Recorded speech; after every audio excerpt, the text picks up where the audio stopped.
Hello everyone. आज हम worksheet 24 करेंगे। सोशल साइंस 22 अक्टूबर। ये क्लास 7th की है, मुगल एम्परर से रिलेटेड।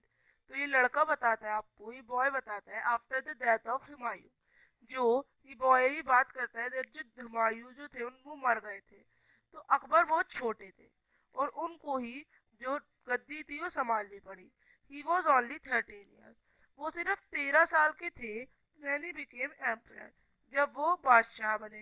अब ये लड़की बताती है that Bairam Khan was his regent. जो बेरम खान थे वो उनके एक बहुत अच्छे सपोर्टर थे। उन्होंने अकबर को बहुत सपोर्ट किया।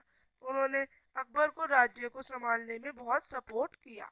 अब who helped the young emperor expand and consolidate Mughal emperor, कि उन्होंने जो थे बैरम खान, उन्होंने अकबर को अपनी राज्य गद्दी को आगे बढ़ाने के लिए और उसे फैलाने में मदद की। आगे क्या हुआ? अकबर के मिलिट्री कैंप कैसे थे? 1556 टू 1570 में Akbar became independent of the regent Bairam Khan and other members of his domestic staff.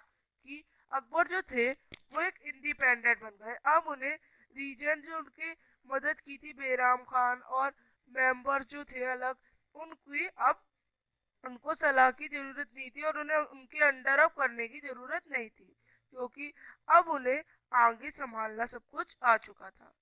Military campaigns were launched against the सुरी। जो सुरीज थे उनके खिलाफ अभियान चलाए गए। एंड जो अदर अफगान थे उनको हराने के लिए, जो उनकी किंगडम थी मालवा और गोंदवांस को, उनको हराया। और उसके बाद अपना जो भाई था, हाफ ब्रदर जो थे उनके, जो ममेरे चचेरे भाई थे, मिर्जा हकीम और उज़्बेक्स, उनकी भी सप्रेस की। उनकी भी जो युद्ध हो रहा था उसे दबाने में मदद की। आगे इन 1568 जो सिसोदिया की कैपिटल थी चित्तौड़ में, उसे भी उन्होंने छीन लिया। और 1569 में उन्होंने रणथंभोर को भी अपने राज्य में शामिल किया। 1570 टू 1585 में क्या हुआ? जो मिलिट्री कैंपेन्स थे गुजरात में वो चले आगे। और कैंपेन्स चले ईस्ट में, बिहार के, बंगाल और उड़ीसा में। और 1857 टू 1865 तक क्या हुआ? उन्होंने अपनी किंगडम बहुत फैला ली। अब जो थे उन्होंने लॉन्च किए नॉर्थ वेस्ट में अपनी किंगडम। आगे जो खंडर वॉज थे वो छीन लिए गए और सफादिप्स और कश्मीरों को पकड़ा गया और उनको भी अपने अंदर ले लिया गया। अब जब मिर्जा हकीम भी मारे गए तो काबुल जो था वो भी उन्होंने अपनी किंगडम में ले लिया। और जो कैंपेन्स थे वो चलाए दक्कन की तरफ, खंदेश और बैरार, इन सबको भी हराया उन्होंने। और अकबर की एडमिनिस्ट्रेटिव पॉलिसी क्या थी? तो अकबर की एडमिनिस्ट्रेटिव पॉलिसी जानते हैं दैट द अकबरनामा जो है ये एक बुक है जो कि कंपोज की थी अबुल फजल ने, जिनमें इंफॉर्मेशन दी गई है अकबर के बारे में। जो उनकी एम्प्रर थी उन्हें कुछ छोटे छोटे हिस्सों में डिवाइड किया गया, सूबस जिसे कहा गया, जो कि गवर्न किए जाते थे सूबादार से, जो कैरी करते थे सारी पॉलिटिकल और मिलिट्री फंक्शंस को। और हर जो प्रोवाइंस थी उसका ऑफिसर था। वो जो थे उनको दीवान और सब कुछ कलेक्ट भी करना होता था और मेंटेन करना होता था पीस, ये सब।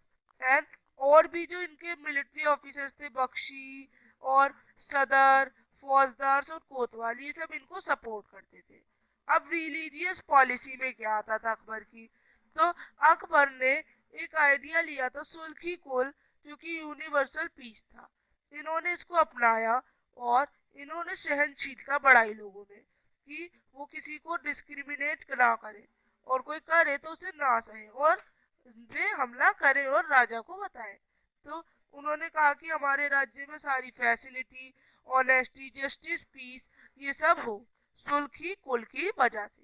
अब आगे क्वेश्चंस। पहला, कि आपको कलेक्ट करनी है इंफॉर्मेशन अबाउट द सब्जेक्ट्स जो कि गिवन है अकबरनामा में, एंड उसके बारे में बताना है। तो देखते हैं। सबसे पहले, the Akbarnama is a famous history written by Mughal emperor Akbar court historian and biographer जो थे Abul Fazal, and called one of the 9 jewels in Akbar's court. The Akbarnama जो थी वो पर्शियन लैंग्वेज में लिखी हुई गई। तो ये सब बता रखा है। अब आगे आगे आपको बता रखा है, एक्सप्लेन करना है features of Akbar religious policy. तो Akbar started the policy of free collection. Its central point was a system of ethics would be applied everywhere in which the emphasis was only on truth, justice and peace. आगे आगे है, write down the characteristics लिखे अकबर के administration के। तो लिखते हैं, the empire was divided into several policies, the administrator of he called subas. अब each province had a financial officer called diwan. There were also other assistance officers in the administration such as bakhshi, sadar, faujdar and कोतवाल। तो बच्चों आप इस तरह से ये worksheet करेंगे। अब हम मिलेंगे अगली वर्कशीट के साथ, तब तक के लिए बाय। चैनल को लाइक करें, सब्सक्राइब करें।